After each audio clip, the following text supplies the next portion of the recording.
ئێمە وەکو بڕواتی چاودێری بازرگانی لەگەڵ لیژنە پەیوەنددارەکانە سێ جۆر گەراجمانە شاری سلەیمانیە کە لەلایەن ئەم لیژنانەوە دەستنیشان کراون بۆ ئەوەی هاوڵاتیان کاچنە بازاڕەکان یان شوێنەکان و پارکین لەو شوێنانەیە بکەن. یەکەم گەراجمان گەراجە خۆڵەکان ئەوەی کە هەر تەنها خانوێگە ڕوخێن و تۆزە مەرجی تایە ئەوە دانرێ بە 1000 دینار. هەندێک گەراج تریشمان هەیە کە قیرە و چەرداخیشی هەیە ئەمە 1250 دینار وەرە گیرێ بووی.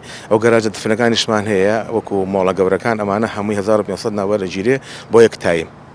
بۆ نمونە ئەگەر هاوڵاتیەک لە 8 بانیەوە تا 12 نیۆرە ڕایگرێ ئەوە 1000 دیناری لێوەرە گیرێ بە پێی ئەو جۆری گەراجێکەوە ئاماژەمان پێ. ئەگەر ئەوەی تر 1250 دفنەکان بوو 1500. ئەگەر بوو بە دوو تایم بۆ نمونە کەسی وا هەیە لە سەعاتەوە ڕۆ بۆ 4 ئێوارێ بۆ 5 ئێوارێ ئەمە چێتە جواری دوو تایمەکەوە لەبەرەوەی پێش نیۆڕۆ ڕایگرتووە. هەنچەندها کێشەمان توش بووە کە ئێمە ڕوونکردنەوەمان کردو بە هاوڵاتی وتمانە لەبەرەوەی تۆ دوو تایم ڕاوەستاوی ئەوە 2500 یا 3000 یا 2000 لێوەرە گیرێ.